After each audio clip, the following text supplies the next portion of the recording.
Well, okay, everybody. Tonight's Smackdown was terrible. It was some okay. Okay, I'm gonna break it all down to you all tonight. The Godfather Soldiers and Swimming. And by the way, happy birthday, happy Valentine's Day to all the all your lovebirds. Tonight's Smackdown will turn out to be really garbage. Name my topic tonight is called Wild, Wacky, and Worthless in Washington. That's my prediction. That's my topic tonight. And I'm also going to talk about the Hall of Fame, and I'm going to give you my prediction who'll be next in the Hall of Fame. And I'm really shocked about who this next wrestling legend will be entered in the Hall of Fame for WrestleMania Vegas.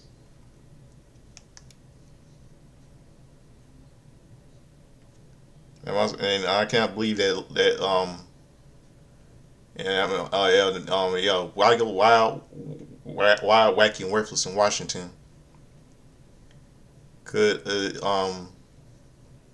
why is Elimination Chamber being on Netflix? Are they desperate?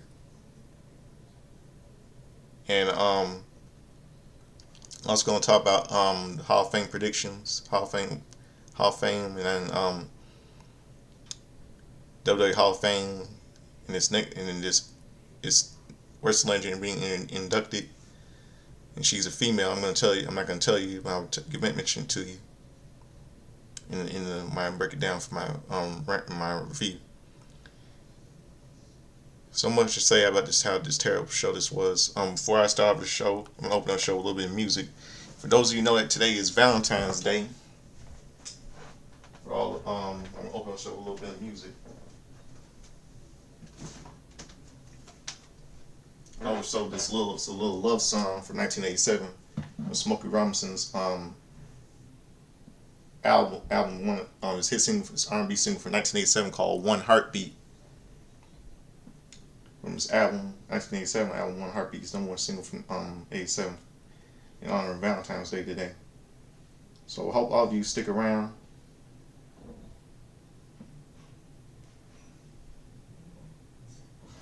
And I'll be right back and get the music started up right quick. Right back. Here is One Heartbeat by Smokey Robinson.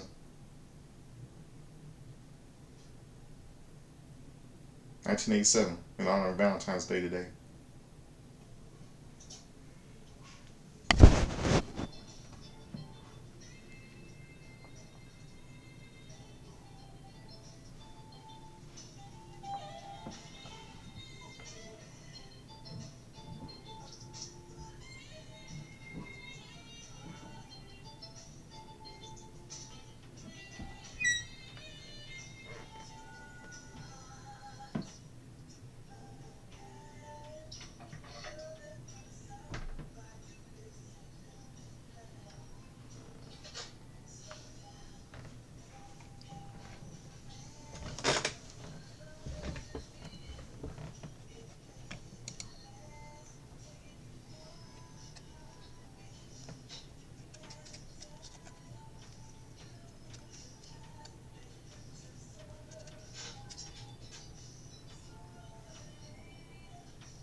One Heartbeat by Smokey Robinson. Number one hit single from 1987 R&B charts. All of you just heard in honor of Valentine's Day today.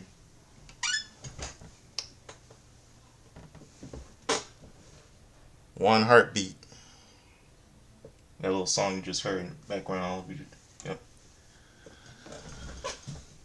Okay, let's get down to business with tonight's show. Let's get all started.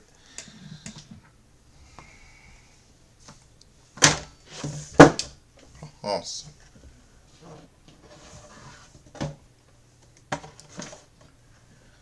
Okay, hold on a second. Let's get down to business with tonight's show. Let's see.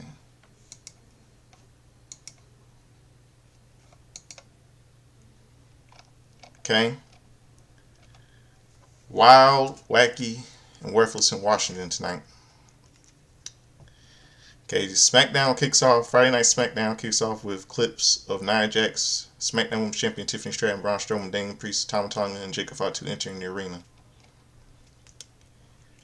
Live in the arena, Wade Barrett introduces his partner for the night, Vic Joseph. We cut to scenes from last week's show on SmackDown, and clips involving WWE Undisputed World Wrestling Entertainment Champion Cody Rhodes with Jey Uso and Jacob Fatu. We cut to clips of the main event where Solo Sikoa returned and hit Cody Rhodes with a solo spike. World Wrestling Entertainment Champion, World Wrestling Entertainment Undisputed Champion Cody Rhodes, Drew McIntyre, and Jacob Fatu little segment.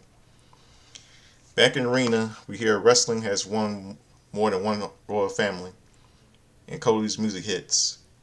Out comes the Undisputed World Wrestling Entertainment Champion wearing a black suit and a gray coat. A loud ovation from the crowd as he stands on the second rope, and a pyro goes off behind him. He stands in the ring to loud Cody chants from the fans in the arena. Cody begins by asking the fans what they want to talk about. And begins by reminding everyone that Jey Uso decided to face Gunther at WrestleMania Vegas. He says all eyes are fixed on the Elimination Chamber, who will face him in the main event for the undisputed WWE Championship. Cody mentions Logan Paul and the fans boo. He says CM Punk and the fans cheer, and a CM Punk chant from the crowd starts. Cody says there's also Drew McIntyre, and that gets a mixed reaction from the crowd. Cody mentions the greatest of all time, John Cena, and gets a Cena chant. Cody says it won't be Solo Sikoa, who has not qualified for the Elimination Chamber and who was not in any of the qualifying matches. He said Solo's Samoan Spike last week wasn't for him. And we hear from Drew McIntyre's song. Yeah, here we go. Him again. Drew stops at ringside and looks at the WrestleMania sign. We see Cody looking at it, and Drew gets in the ring. Drew grabs the microphone and says, also Drew McIntyre, that's all I get? Cody tells him that's fair, and he apologizes. Cody says to do it one more time. He also said, and also Drew McIntyre, and fans boo. Drew smirks and tells Cody, also Drew McIntyre, that's won the Elimination Chamber twice. Multiple time champion and Royal Rumble winner. Drew asks Cody if that's the same Drew that hugged him a few weeks ago. And the same one that a few weeks later, Cody attacked. Is it the same Drew? He tells Cody that Cody has made it personal and has to remind him who McIntyre is. Rose tells him that he can count on one hand the man that have defeated him twice since he returned to WWE. And Drew is one of them. He tells Drew he has not forgotten both men are face to face. Jacob's Fatu music hits, and now he comes with Tama Tonga. A loud Fatu chant from the crowd as both men get in the ring. It's Fatu face to face with Drew, and he tells him that Drew already got his spot in the Elimination Chamber. And he is all gas, no brakes tonight. When it comes to Priest and Braun, who is about to dog walk their asses. When he is done with all of them, he will earn his way to a limit to way into a chamber after that, and he is going to WrestleMania Vegas. In Vegas, when he is done with WrestleMania, he is bringing that title back home to his family where it never left.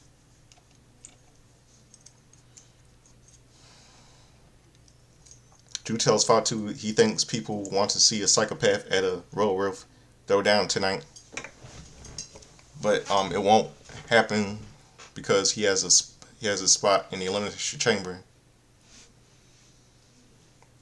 Drew tells Cody that he thinks Fatu wants to talk about him, and Drew leaves the ring. Fatu circles, and Cody looks at a championship. Cody tells him if Fatu qualifies for the chamber and wins it, they can fight over it. Another Fatu chant, as we see on the screen, an SUV pulls up and it's Solo Sikoa.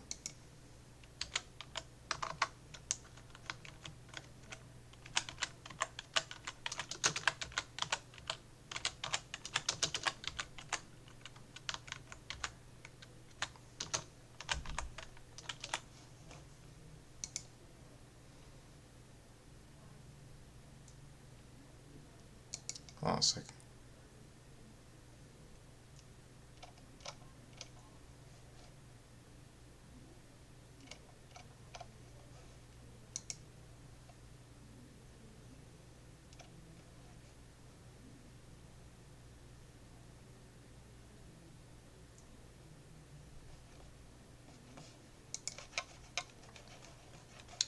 Okay, so let's see. Okay. Loud, like I said, we'll start again. Loud Fatu chant from the crowd as both men get in the ring. Fatu is face to face with Drew, and he tells him that Drew already got his spot in the chamber, and that he is all gas, no breaks tonight. When it comes to Priest and Braun, he is about to dog walk their asses, and when he is done with them, he will earn his way into Elimination Chamber. After that, he is going to WrestleMania Vegas. When he is done with WrestleMania Vegas, he is bringing all that title back home to his family, where it should never have left. Drew tells Fatu he thinks people want to see a psychopath and a werewolf throwdown tonight, but it won't happen because he has his spot in the Elimination Chamber tonight. Drew tells Cody he thinks Fatu wants to talk about him, and Drew leaves the ring.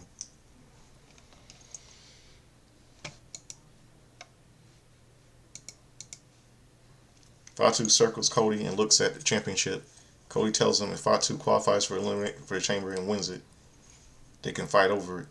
Another Fatu chant, as we see on the screen, and that's if you pull up, and it's Solo Sikoa. Cody is about to leave, and Fatu stops him. He tells Cody if anyone is going to speak to Solo, it will be him to talk about family business. He tells Cody if he can have the first word, but he will get the last. And Fatu and Tama Tonga leave the ring and walk to the back. Back from commercial, Tama Tonga and Jacob Fatu are looking for Solo Sikoa. Tonga asks a crew member where Solo is and points at him in one direction. Fatu texts the credible crew members and walks behind Tama. He cut to ringside and waves with Trish Stratus, who is in attendance. He tells her in 2 weeks in the Elimination Chamber, it takes place in her hometown of Toronto. She tells him it was great to be at Royal Rumble and that she will be great in the Elimination Chamber, but yeah, she has to decide if she'll be watching from a suite or a seat. Chelsea's music hits and she comes out with Piper Niven for a match, and Naomi and Bianca Belair are in the ring. I bet you there are boos in the crowd by Chelsea Green because she's a Canadian, because she's supporting to America and all that crap. I mean, I bet she really deserves to get booed in her own home country, Canada, because I mean, I really hope she does get booed in her own country because of her support to America, just like what happened with Kenzo Suzuki when WWE had to go to Japan 20 years ago. Okay, Chelsea's music hits, and out she comes with Piper Niven for a match. Naomi and Bianca are already in the ring. Women's Elimination Chamber qualifying match: Chelsea Green with Piper Niven versus Naomi with Bianca Belair. The bell rings are underway. Naomi goes for a roll up on Chelsea, but kicks out of it. Both women back to their feet, and Chelsea slaps Naomi. She rolls her up, but Naomi kicks out. Naomi back to her feet, and she kicks Chelsea down and lands a leg drop. She goes for the cover, but Chelsea kicks out. Naomi with a Meteora, and she goes for the cover, but Chelsea kicks out. She rolls to the outside. Naomi goes for a baseball slide, but Piper pushes Chelsea out of the way. Naomi lands on her feet, and Chelsea kicks her face.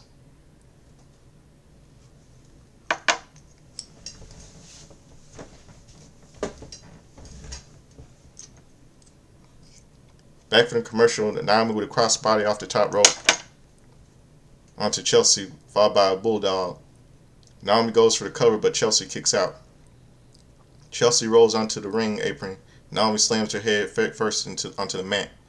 Naomi climbs to the second rope, but Chelsea knocks her down. Chelsea goes for Unpretty Her, but Naomi casts her into a cover, but Chelsea kicks out.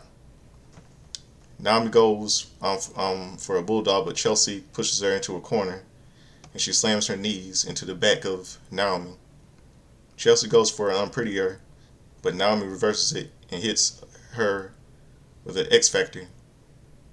Naomi with a split-legged moonsault. She goes for cover and gets the pin. Winner, Naomi. Well, too bad for Chelsea Green. She won't be in Elimination Chamber because at least her ass is the Women's United States Champion, which she doesn't deserve because she's a Canadian, not an American. We go to a Sami Zayn video. We cut to 2 weeks ago on Raw where we see Kevin Owens attacking Sami Zayn. The video airs of Sami Zayn speaking about his recovery. He says he has the nerve damage in his neck, but the last few weeks has been tough because he has to come to terms on what has happened with Kevin Owens. He said this time this time is different. We all know what Owens was trying to do with the VO package power driver that was trying to end his career. Zayn says, over what? Over him not helping him win a wrestling match? He asked Owens if he saw him when he ran down, asking the doctors to check up on him during the match. But Owens, it was maybe wanting Zayn to push Cody off the ladder. He says he doesn't know when he'll be cleared, but when he is, they'll go out again. It won't be fun. Yeah, this is coming like NXT all over again between these two, Sami and Kevin. You know?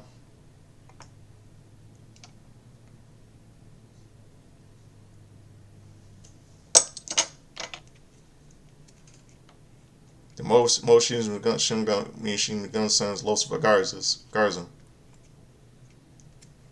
The bell rings are underway. Sabin and Angel start the match. Sabin to the ropes, and Shelley tags himself in. They double team Angel and knock Berto off the ring apron. Angel with a kick onto Shelley, and Berto is tagged in. He gets in the ring, but Shelley throws him to the outside. In comes Sabin, and they throw Angel to the outside. Shelley goes for a suicide dive, but Los Garza gets back up and knocks Shelley and Sabin down. And go to a commercial break. Back from commercial, Sabin with a kick to the slide of the head of Berto, and a running back elbow into the corner, and Shelley is tagged in.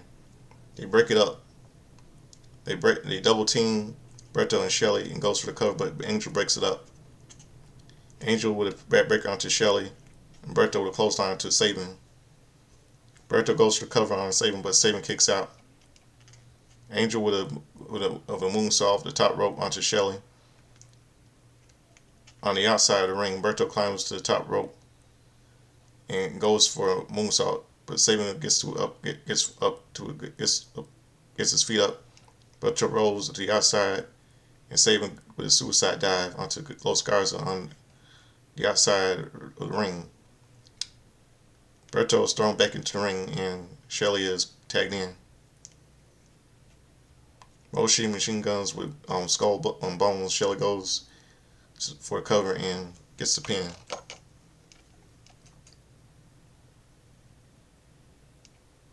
Moshi machine guns, the winners. A video package of Damian Priest airs. He talks about how he's a former champion and he made a name for himself on Raw for the last 4 years. He tells everyone that anarchy has arrived.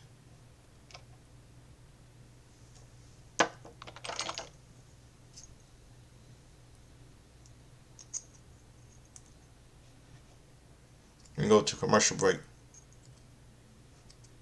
Jacob Fatu, Tama Tonga, and Soul Yoga segment.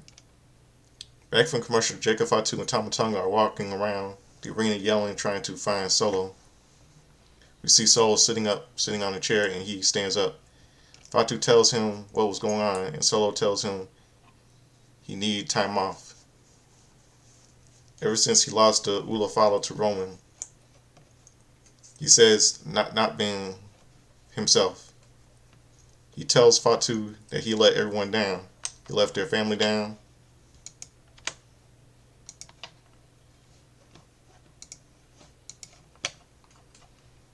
He let their family down. He is ready to go take over the business, but it starts with Fatu winning the Elimination Chamber qualifying match, going to WrestleMania and bringing that title back to the family. He asks Fatu if he understands him.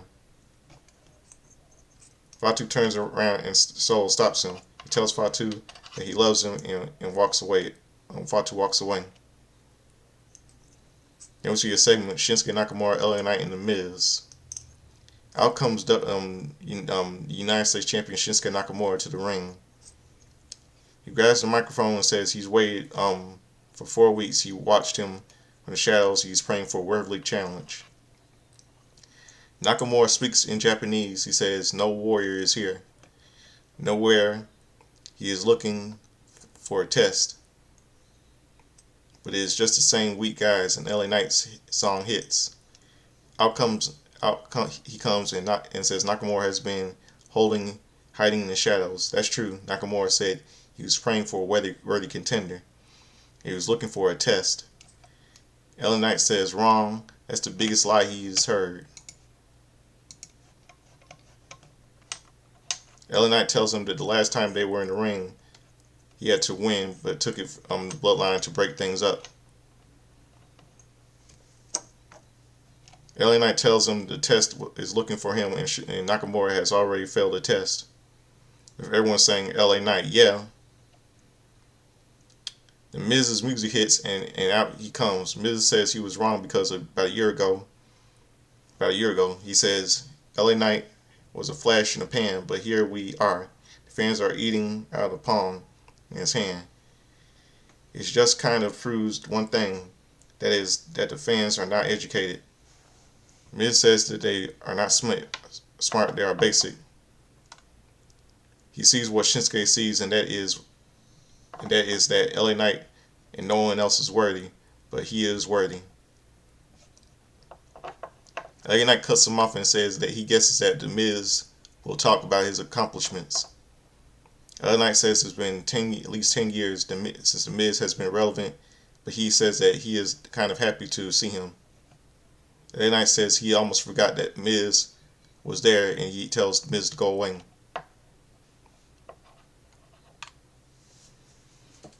The Miz fake cries, and LA Knight tells Miz that if he wants to talk about crybabies at the very type of the crybaby bitches, it has to be Miz and Drew McIntyre.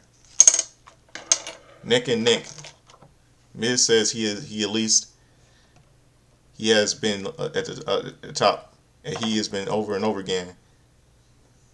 He tells LA Knight that LA Knight doesn't measure to him. When the dust settles on his career, his resume stands alone. But LA Knight can say the same. because LA Knight is not on his radar. And if John Cena can call his shot, if he calls his, Miz says that he wants a U.S. U.S. championship. He came to Smackdown to elevate the title and make his way to WrestleMania, while LA Knight will be on the outside looking, and just like he has been in his entire career. LA Knight tells him that he was in the ring defending that title every week. As much as he wants that title needs him because he makes it shine. But Miz sucks. He is a dork. He says Miz is not a championship material. Miz goes for a right hand. LA Knight goes for a BFT, but Miz rolls to the outside. Out comes Nick Aldis and says it's obvious that they are looking for a fight, and Nakamura is looking for a worthy challenger. He makes the match for right now. Miz doesn't deserve to be United States champion. He's old news. I mean, this is 2025. It's not. I mean, this is not 2007. I mean, 2008. There's no John Morrison here. I mean, you know what I'm referring to. The Miz versus LA Knight. The match is underway. LA Knight with a running knee to the face face in the corner. He goes for the cover, but the Miz kicks out. LA Knight goes for the BFT, but the Miz pushes him away. And he lifts LA Knight up, throwing him to the top rope. Top rope. Miz with the kickback of the head, and goes for the cover, but LA Knight kicks out. The Miz with a net breaker, and once more he goes for the cover, but LA Knight kicks out. The Miz, LA Knight, but LA Knight with the punches, and he throws Miz to the outside of the ring. LA Knight with a slide ball. And the Miz hits the announce table. LA Knight goes into Nakamura's face, but Miz throws LA Knight into the ring steps. Then go to commercial break. Hold on a second.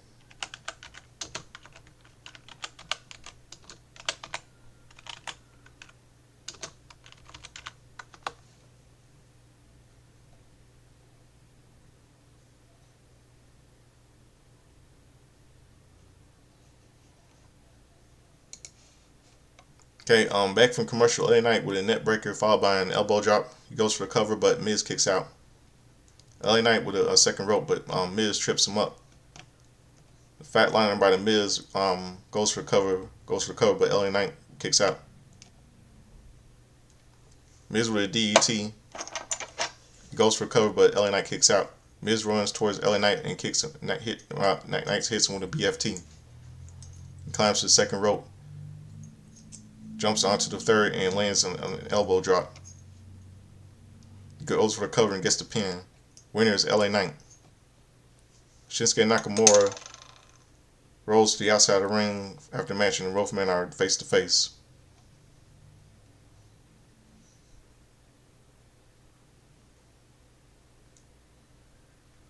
We cut backstage to see Candice LeRae with Nia Jax. In comes Alexa Bliss, and she wishes Nia Jax good luck tonight. Wow. It's funny that she Alexa Bliss thanks her when they had a history together, they feuding each other, the body shaming thing and all that stuff.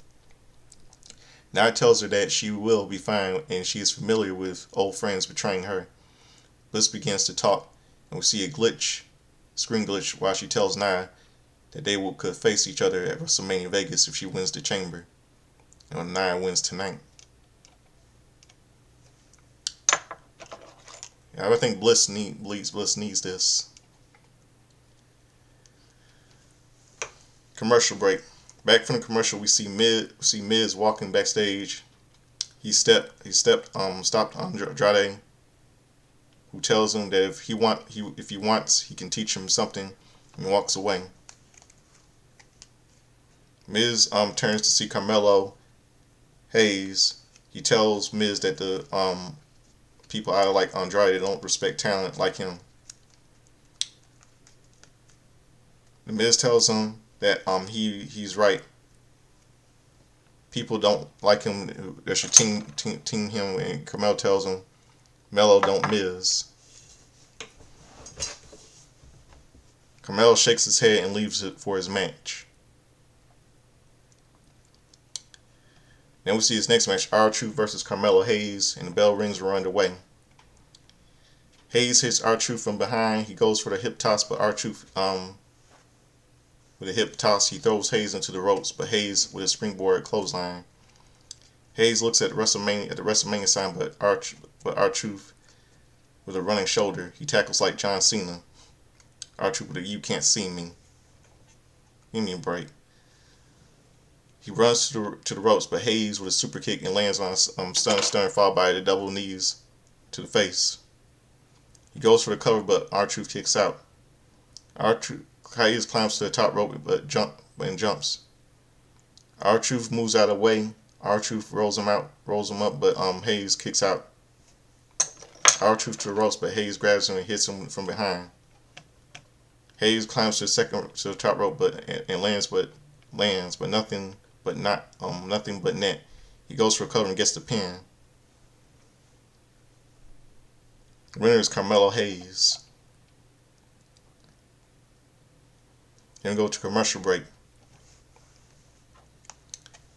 We see Pretty Deadly and DIY next. Braxton is backstage with Pretty Deadly. They tell him that they feel too tasty snacks. They say that they are done being underestimated and come to DIY. They tell Pretty Deadly that they thought they had something special, they threw it away.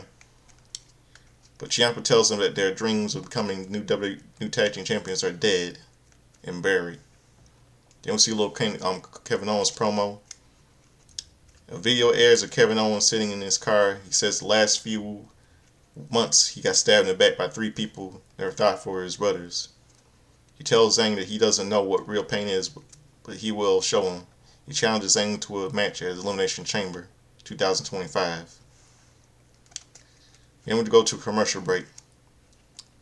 Smackdown Women's Championship match. Tiffany Stratton and Nia Jax for Candice LeRae. The bell rings are underway. Nia slams Tiffany into the corner. She throws her across the ring.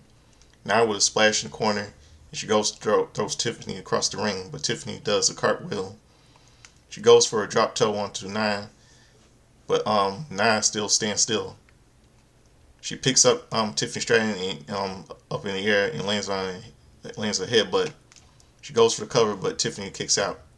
Nia goes for a hip thrust in the corner, but Tiffany Stratton moves out of the way. Tiffany runs to the ropes, but Nia with a Samoan drop. She goes for the cover, but Tiffany kicks out. Nia with a body slam, followed by a leg drop. Once more, she goes for the cover, but Tiffany kicks out. Nia hip thrust Tiffany head first into the ring post. Go to commercial break now. Back from commercial, Nia goes for a pop-up powerbomb, but Tiffany with right hands, she lands on a modified sunset cover, but Nia kicks out. Tiffany to the top rope. She drop kicks Nia. Once more, she goes for the cover, but Nia kicks out. Right hands by Tiffany. She goes for a cartwheel back elbow, but Nia throws her onto the mat with a leg drop, and she goes for the cover, but Tiffany kicks out. See Charlotte Flair watching the match from backstage. Back in the ring, Nia gets Tiffany up on her shoulders, and she climbs to the second rope. Tiffany drops onto the ring apron and trips Nia up. She gets Nia in the tree of woe and lands on a double stomp onto her. She goes for the cover, but Nia kicks out. Tiffany climbs to the top rope, but Nia trips her up. Nia climbs to the second rope, and Nia gets on her shoulders. Nia with a Samoan drop. She goes to the cover, but Tiffany kicks out. Nia climbs to the second rope and lands on a leg drop, but she goes to the cover, but Tiffany kicks out. Commercial break. Back from commercial, Tiffany with a moonsault off the top rope onto Nia, onto the outside of the ring. She grabs Nia and throws her back into the ring. Tiffany climbs climbs to the top rope and she lands on a swanton. She goes for the cover, but Nia kicks out. Tiffany tries to lift Nia on her shoulders, but Nia falls onto Tiffany onto the mat. She gets her in the corner and climbs to the second rope. She goes for an annihilator, but Tiffany gets onto her feet. Nia headbutts Tiffany down. Nia goes for the annihilator, but Tiffany moves out of the way. Both women back onto their feet, and Tiffany with a modified spine buster. Tiffany goes for the prettiest moonsault ever, but Candice gets in the ring apron and tips Tiffany Stratton up, and the referee calls for the bell. Winner by DQ, Tiffany. Still SmackDown Women's Champion Tiffany Stratton. Nia splashes Tiffany in the corner, and Candice grabs a steel chair. Nia, she throws the chair into the ring, but Trish Stratus jumps onto the barricade and throws Candice to the outside. Nia climbs to the second rope, but Trish gets in the ring and pushes her into the outside. In comes Candice, and she hits Trish from behind. But Trish hits with right hands. Nia gets back in the ring and lands on a splash in the corner onto Trish. Charlotte Flair and Tiffany Stratton little segment. WWE officials run down and Nia leg drop onto Tiffany, who was down. The officials break it up, and Nia and Candice leave the ring. Charlotte Flair's music hits, and out she comes to the ring. Flair gets in the ring while Tiffany is holding down her ribs. Flair grabs her microphone. She picks up a steel chair. She unfolds the chair and has a seats next to Stratton, who is still down. Charlotte tells Tiffany to wake up and to blink if she can hear her. She tells Tiffany, "The Queen chooses you, and I'll see you at WrestleMania Vegas," and she drops the microphone. This is going to be a terrible match, man. This is going to be a terrible match between Tiffany Stratton and Charlotte Flair and Tiffany Stratton. You know, as much as I'm not a fan of Nia Jax. I really don't feel. I really don't feel sorry for Tiffany Stratton. But you know, I don't know why. I mean, somehow we all. I mean, I'm confused. Is Charlotte face or heel? I'm confused here. I mean, I know somehow they're gonna make Tiffany Stratton a babyface, which is kind of the garbage to me. And we all know that somehow we all know in WrestleMania Vegas, Charlotte's gonna get back at hers, and we're gonna be back, and it's gonna be you know, as much as I don't like Tiffany, not a big fan of Tiffany, we all know that Charlotte Flair is gonna have the spotlight once again. It's gonna be 2016 all over again. It's gonna be like the PG era. It's gonna be at WrestleMania. It's gonna be 2016 all over again, not 2025. Trust me. It's going to be 2016 all over again between Charlotte and Tiffany Stratton. And in this next segment, Nick Aldis and Bianca Belair and Naomi. We cut backstage. Nick Aldis is on the phone. In come Bianca Belair and Naomi. Aldis tells them that they have been development. They've been in development in Jay's situation.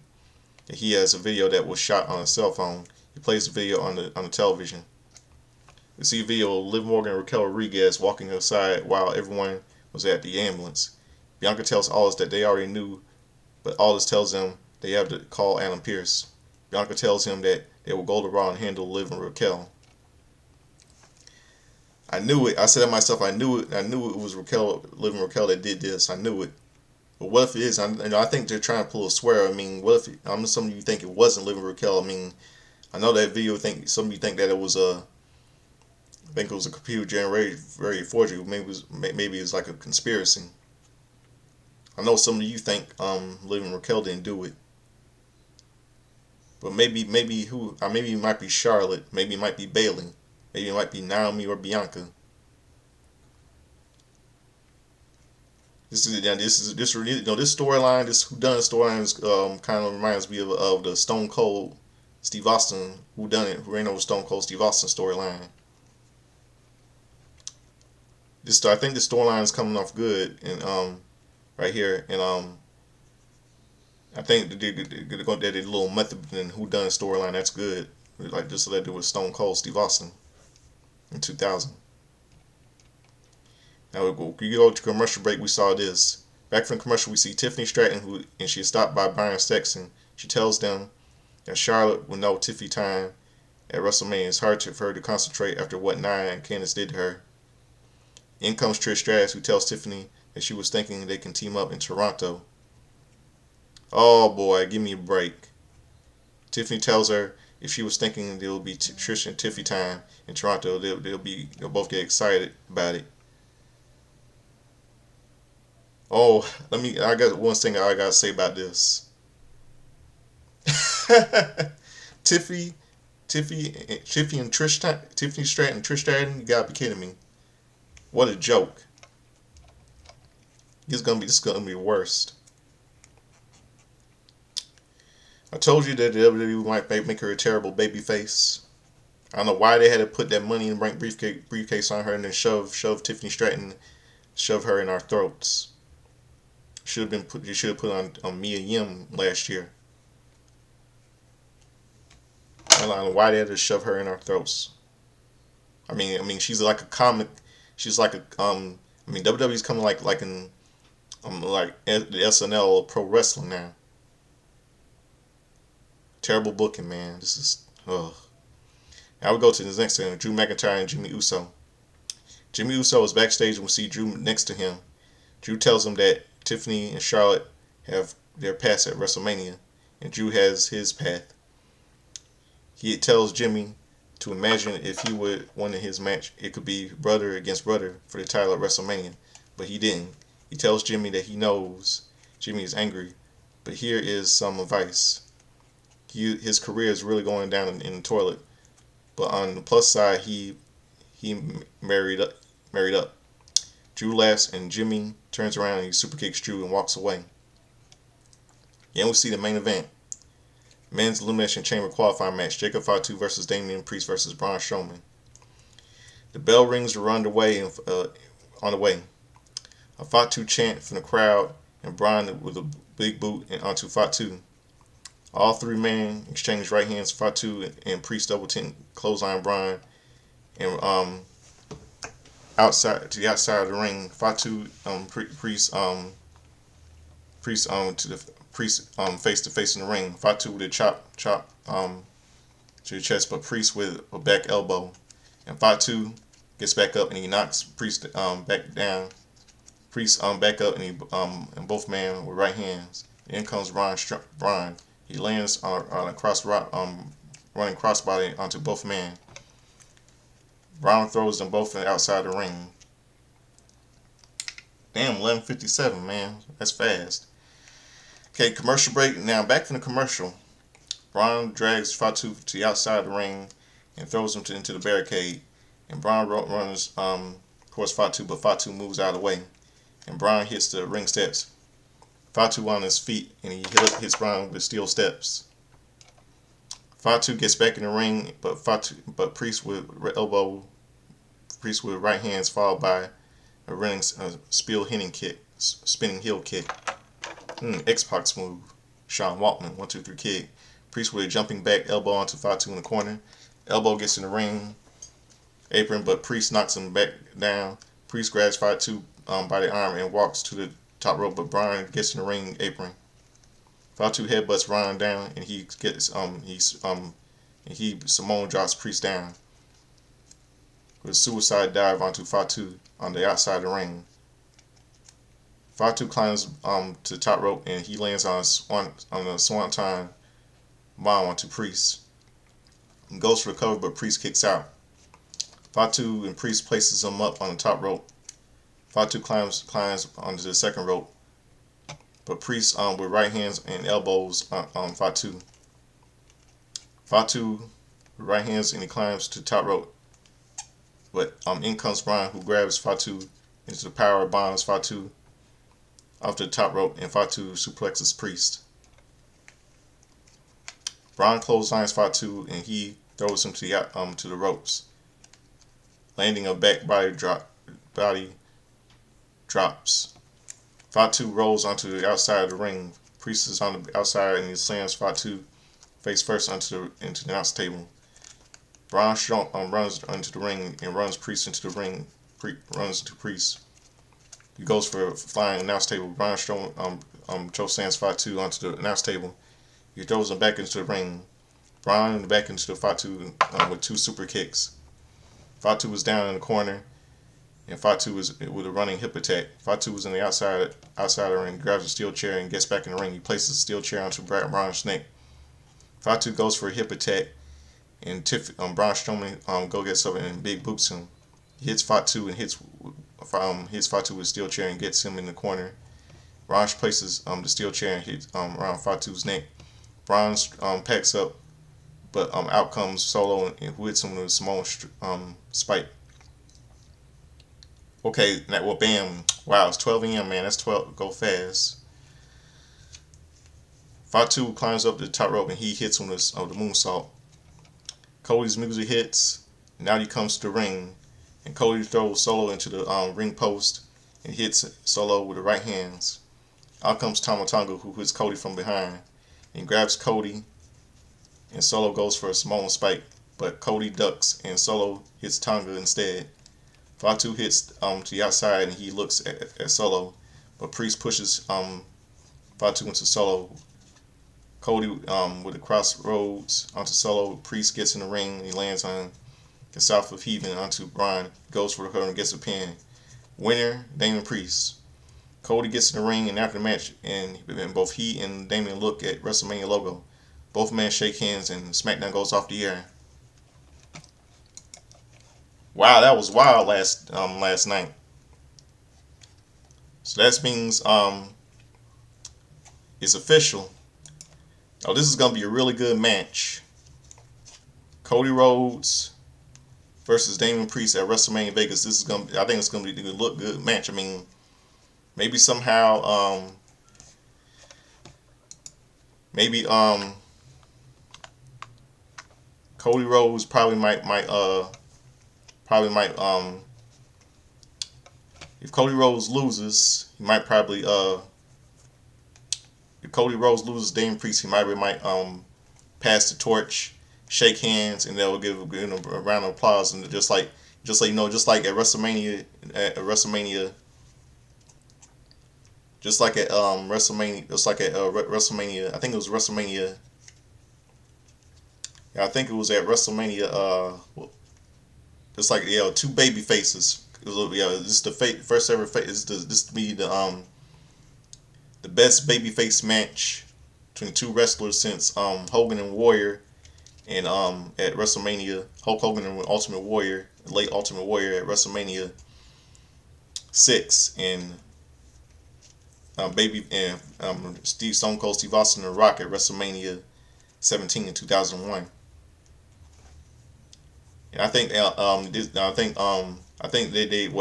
if Cody Rhodes loses Damien Priest, then that means that Damien Priest, Cody Rhodes is gonna pass the torch to Damien Priest, and all of the men, and the two of them will raise their hands up in front of the crowd, and they will cheer, and that'll be the most epic moment since WrestleMania since WrestleMania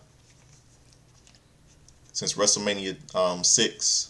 When Hogan and Warrior raised hands and Hogan passed the torch to Ultimate Warrior, and at WrestleMania 20 between Chris Benoit and Eddie Guerrero, when they were hugging and because it was a champion winning night for both champions, the belts in the ring in front of each other, raising each other's hands in front of the crowd, and that'll be an epic WrestleMania match. Tiffany Charlotte will be a terrible match, and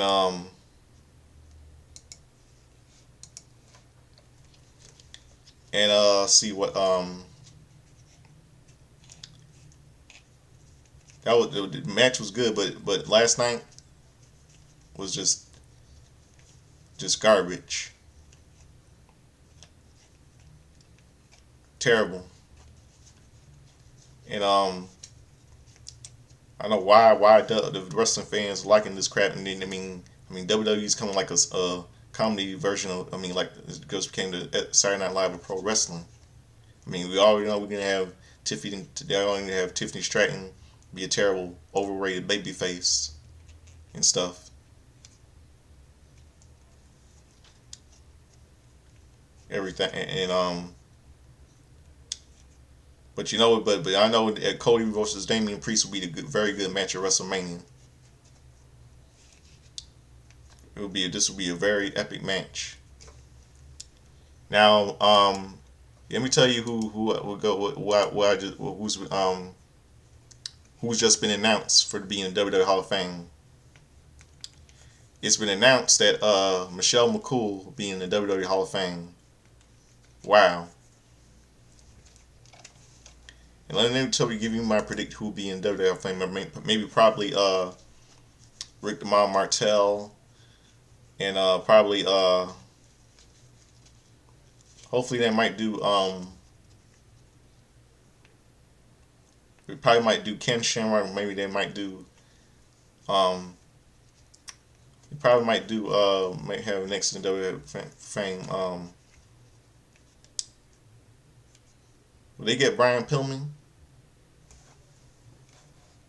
See, I think that they probably might get Brian Pillman in WWE Hall of Fame. Or maybe, was he? Wait, hold on a second.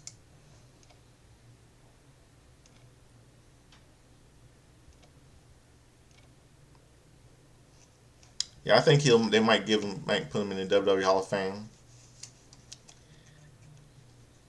I think they might will.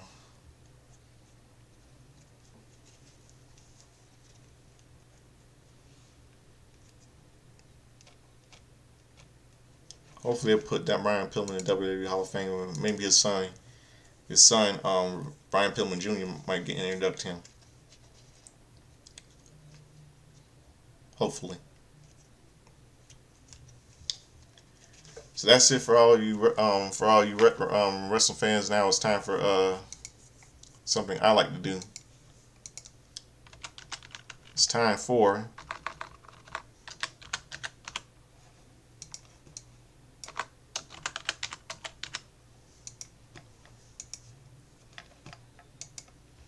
oh, you know what it's time for.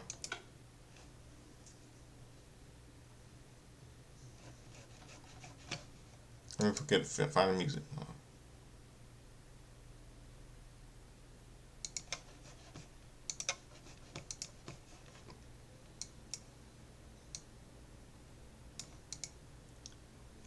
It's time for Justin's Timeline History, all the wrestling birthdays, pop culture, etc., etc., all that stuff. All you hear that theme from Back to the Future, starring Michael J. Fox and Christopher Lloyd, one of my favorite movies of all time.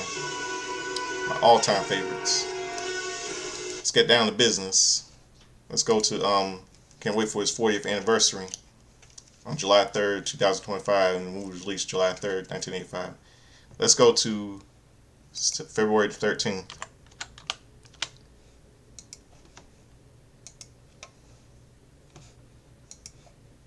Man, time really goes fast, man.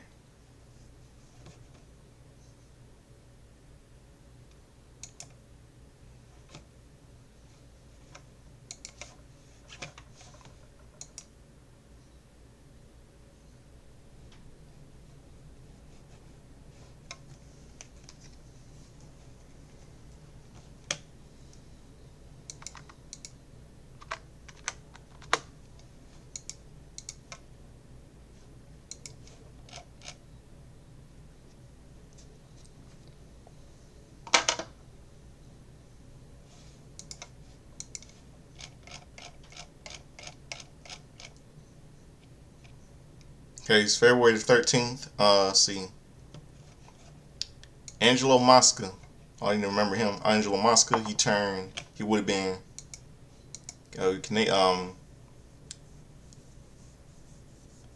he would have been,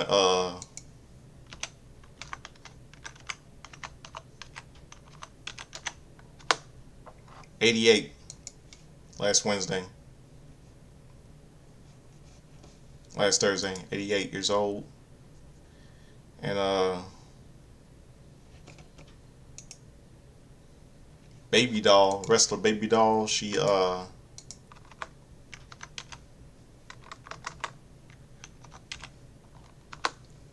have been 60. She was 60. She turned 63 last Thursday.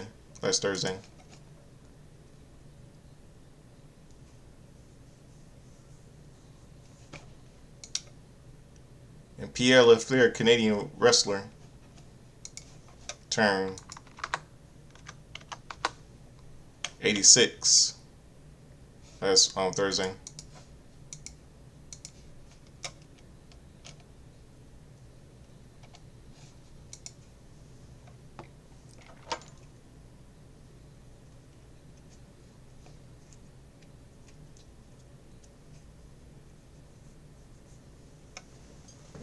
Hold on a second.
Okay, let's see, what else?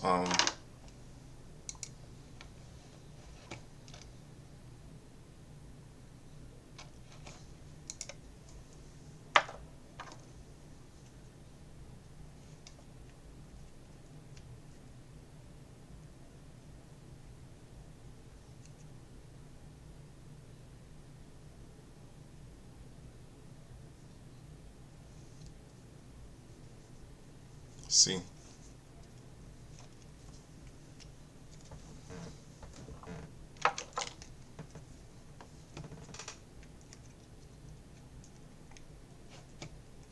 Okay, February 13th. It's February 13th.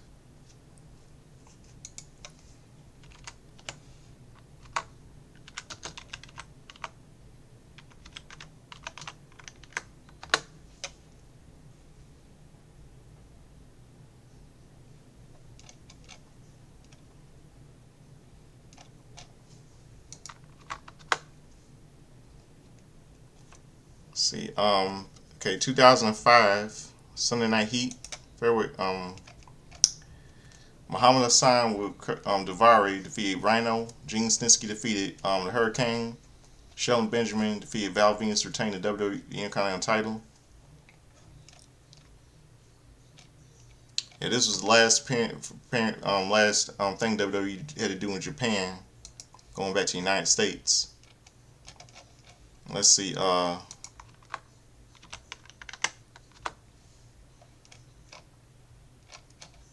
Let's see.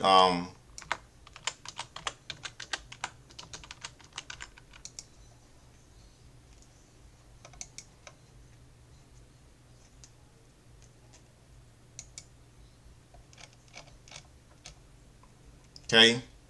On Impact Wrestling 2015, February 13th, Robert Roode defeated Austin Aries, Braun Strowman. Bram defeated Steve Crazy Steve. Ethan Carter III and Tyrus defeated Jeremy Borash and Mark Andrews and Rockstar Spud in a 3-on-1 handicap match. Awesome Kong defeated Madison Rain and the Beatdown Clan. MVP and Samoa Joe defeated Kurt Angle and Bobby Lashley. And this is what happened on this this night. This was the night where EC3. Yeah, this was in his own home country, in his own country in England. This is where oh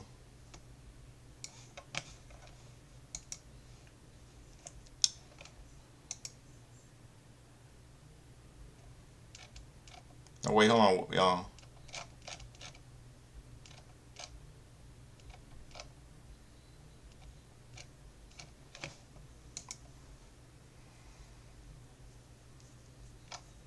Oh, this isn't. Wait, hold on, wait.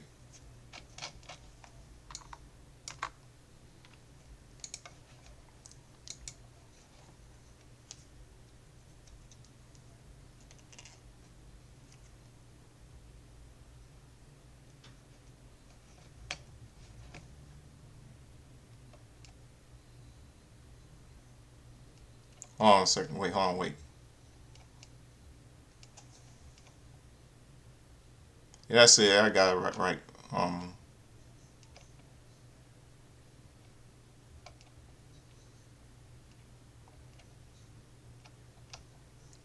okay, let's go to February.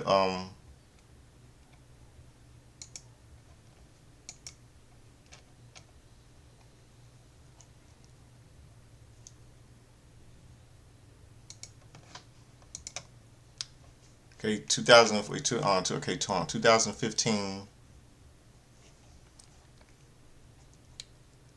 Okay, 2000. Okay, now let's go to February the 14th. Yesterday, Valentine's Day. Hold on, wait. Hold on, pop culture. Hold on.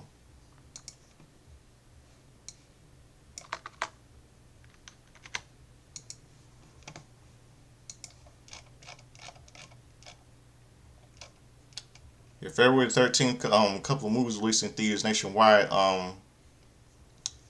The Kingsman, Secret Service starring Samuel Jackson, Colin Firth, Marshawn, Taron Egerton, and Michael Caine. The last 5 years starring Anna Kendrick and Jeremy Jordan.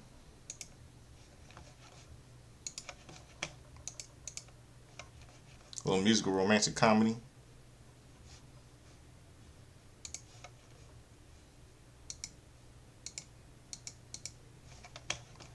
And another movie called one of the best movies of all time. Good, very good movie. 50 Shades of Grey, based on the best-selling novel. Jamie Dornan and Dakota Johnson. Very good movie. I got it on DVD. And I got the second one. I got the second one and the third one on DVD.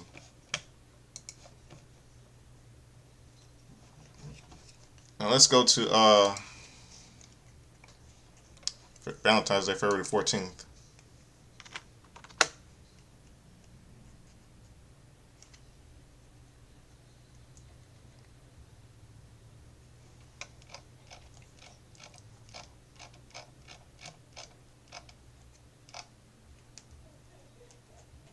Okay, yesterday we lost 10 years, February 14, 2015, we lost a wrestler named Ruska. William Ruska. He was like a Dutch wrestler. He was born in 1940. He died on Valentine's Day, February 15th. He was like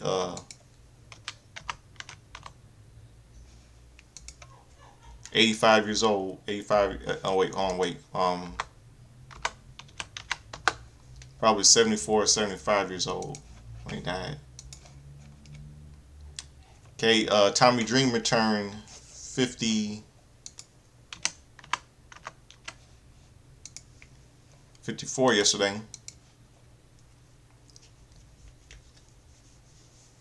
Viscera turned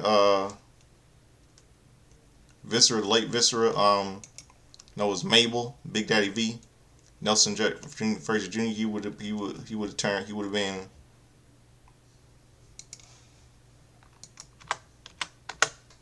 53 yesterday. He died of a heart failure. And Mio Shirai, Io Sky's, the older sister of Io Sky. She turned Io Sky's sister. She turned 37 yesterday.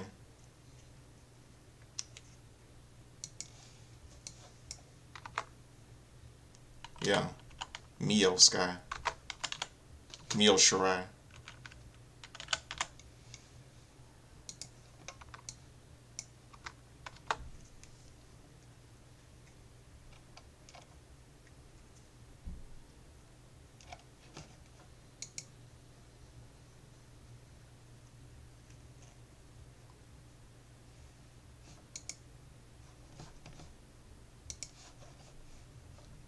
Yeah.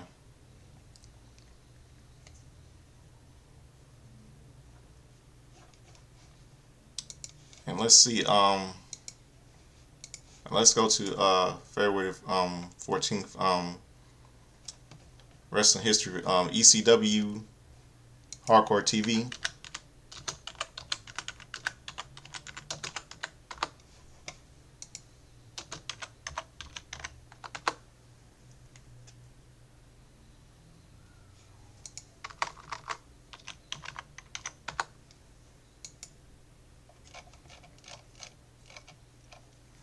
Okay, Mickey Whipwreck defeats Paul Loria. And Cactus Jack defeats the Sandman Texas Death Match.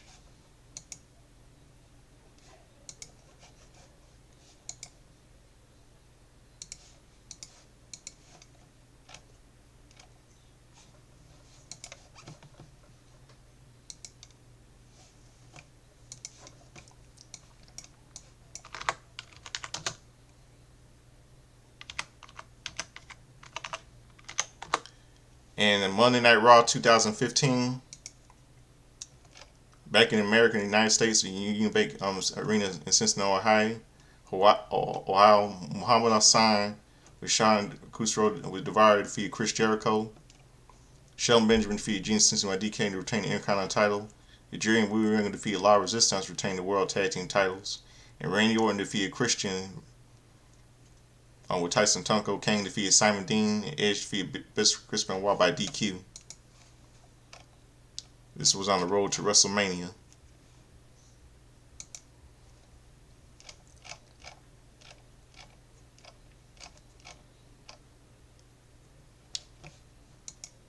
Let's see.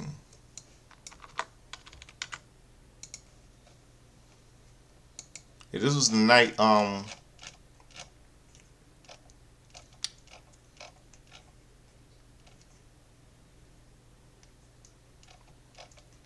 this was as set up with the feud between Batista and Edge, about looking about him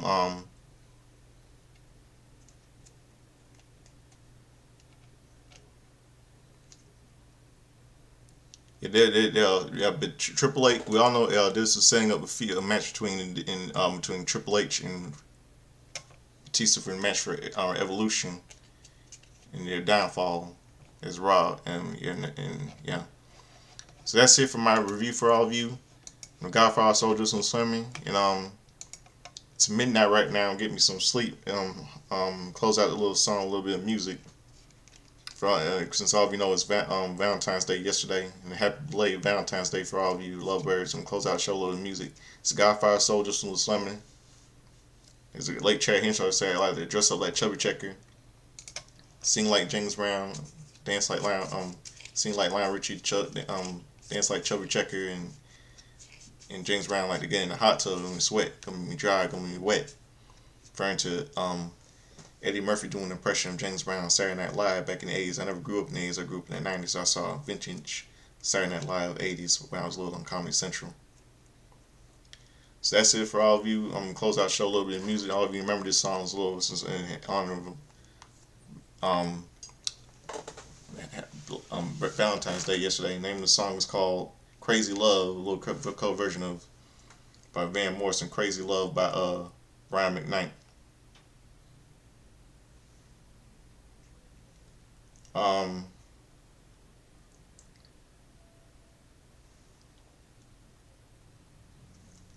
Crazy Love by Brian McKnight is the cover version of Van Morrison's song. So I'm going to close out the show with this song in honor of belated Valentine's Day for all of you. So I hope all of you have a good morning since it's midnight and get me some sleep. And happy belated Valentine's Day to all of you. And here's some little music. I'm going to close out a little love song in honor of since it's Valentine's Day yesterday. It's called Crazy Love by Brian McKnight from 1990. Number one single from 1995 from Jason's Lyrics soundtrack. So good night, everybody. I'm out of here. Peace.